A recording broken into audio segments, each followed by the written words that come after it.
নমস্কার বন্ধুরা, আপনাদের সকলকে জানাই মাই ইউটিউব চ্যানেল ধর্মীয় বিশ্বাসের পক্ষ থেকে স্বাগত। গীতার 18টি অধ্যায়ের বিষয়বস্তু জানেন? সব প্রশ্নের উত্তর পাবেন আমার এই ছোট্ট ভিডিওর মাধ্যমে। মহাভারতের যুদ্ধ শুরুর আগে অর্জুনকে গীতার বাণী দান করেছিলেন শ্রীকৃষ্ণ। হিন্দু ধর্মের অত্যন্ত গুরুত্বপূর্ণ এই গ্রন্থে জীবনের সব সমস্যার সমাধান মিলবে বলে জানান বিশেষজ্ঞরা। জেনে নিন গীতার 18টি অধ্যায়ের সারাংশ। প্রথম অধ্যায়। গীতার প্রথম অধ্যায় অর্জুন বিষাদ যোগ। এতে 46টি শ্লোকের মাধ্যমে অর্জুনের মনস্থিতির বর্ণনা করা হয়েছে। অর্জুন নিজের আত্মীয়দের সঙ্গে যুদ্ধে লিপ্ত হতে চান না, তারপর কৃষ্ণ তাকে কীভাবে সম্মত করান তা এই অধ্যায়ে বর্ণিত আছে। দ্বিতীয় যোগ। সাংখ্যযোগ গীতার দ্বিতীয় অধ্যায়। এতে মোট 72টি শ্লোক রয়েছে। কৃষ্ণ অর্জুনকে কর্মযোগ, জ্ঞানযোগ, সাংখ্যযোগ, বুদ্ধিযোগ ও আত্মার জ্ঞান দেন। এই অধ্যায় বাস্তবে গীতার একটি সারাংশ। তৃতীয় অধ্যায়। কর্মযোগের ব্যাখ্যা পাওয়া যায় এই অধ্যায়ে। এতে মোট 43টি শ্লোক রয়েছে। এখানে কৃষ্ণ অর্জুনকে বোঝান যে ফলাফলের চিন্তা না করেই ব্যক্তিকে কর্ম করা উচিত নয়। চতুর্থ অধ্যায়। জ্ঞান কর্ম সন্ন্যাস যোগ গীতার চতুর্থ অধ্যায়ের বিষয়বস্তু। এতে 42টি শ্লোক রয়েছে। অর্জুনকে কৃষ্ণ বলেন ধর্মাপরায়ণের সংরক্ষণ ও অধর্মীদের বিনাশের জন্য গুরুর মাহাত্ম্য অনেক বেশি। পঞ্চম অধ্যায়।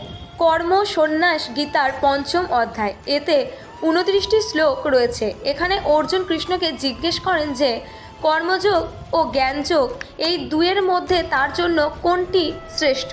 তখন কৃষ্ণ জানান যে দুটোরই লক্ষ্য এক, কিন্তু কর্মযোগই উৎকৃষ্ট। ষষ্ঠ অধ্যায়। আত্মসংযম যোগ গীতার ষষ্ঠ অধ্যায়। এখানে 47টি শ্লোক রয়েছে। কৃষ্ণ অর্জুনকে অষ্টাঙ্গ যোগ সম্পর্কে জানান। মনের ভ্রান্তি কীভাবে দূর করা যায় তা অর্জুনকে জানান শ্রীকৃষ্ণ। সপ্তম অধ্যায়। জ্ঞান বিজ্ঞান যোগ গীতার এই অধ্যায়ে স্থান পেয়েছে, যেখানে 30টি শ্লোক রয়েছে। এখানে কৃষ্ণ অর্জুনকে নিরপেক্ষ বাস্তব এবং তার ভ্রামক ঊর্জা মায়া সম্পর্কে উপদেশ দেন। অষ্টম যোগ। অক্ষর ব্রহ্মযোগ গীতার এই অধ্যায়ের বিষয়বস্তু। এতে 28টি শ্লোক রয়েছে। গীতার এই পাঠে স্বর্গ ও নরকের সিদ্ধান্ত সামিল।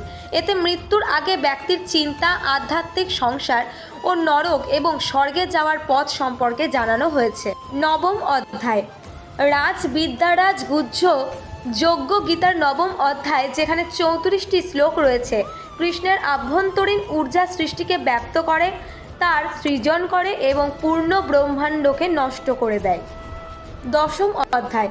বিভূতিযোগ গীতার দশম অধ্যায় এবং এতে 42টি শ্লোক রয়েছে।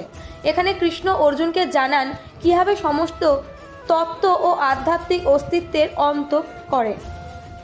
একাদশ অধ্যায়। বিশ্বস্বরূপ দর্শন যোগ গীতার একাদশ অধ্যায়ের বিষয়বস্তু, যেখানে 55টি শ্লোক রয়েছে। এই অধ্যায়ের অর্জুনের নিবেদনে কৃষ্ণ বিশ্বরূপ ধারণ করেন। দ্বাদশ অধ্যায়। 20টি শ্লোকের মাধ্যমে ভক্তিযোগ এই অধ্যায়ে বর্ণিত হয়েছে। ভক্তিমার্গের মহিমা সম্পর্কে অর্জুনকে জানান কৃষ্ণ। এর পাশাপাশি অর্জুনকে ভক্তিযোগের বর্ণনাও দেন। ত্রয়োদশ অধ্যায়। ক্ষেত্র ক্ষেত্রজ্ঞ বিভাগ গীতার ত্রয়োদশ অধ্যায়ে বর্ণিত হয়েছে। এতে 35টি শ্লোক রয়েছে। এতে কৃষ্ণ অর্জুনকে ক্ষেত্র ও ক্ষেত্রজ্ঞের জ্ঞান দেন, পাশাপাশি সত্য, রজ ও তম গুণের দ্বারা উৎকৃষ্ট যোনিতে জন্ম নেয়ার উপায় জানান। চতুর্দশ অধ্যায়। 27টি শ্লোকের সাহায্যে গণন্ত্রয় বিভাগ যোগ এই অধ্যায়ে বর্ণিত। এতে কৃষ্ণ শত, রজ ও তমগুণ ও মনুষ্যত্বের উত্তম, মধ্যম, অন্যান্য গতির সর্ববিস্তার বর্ণনা করেছেন। অবশেষে এই গুণ লাভের উপায় ও এর ফল জানিয়েছেন।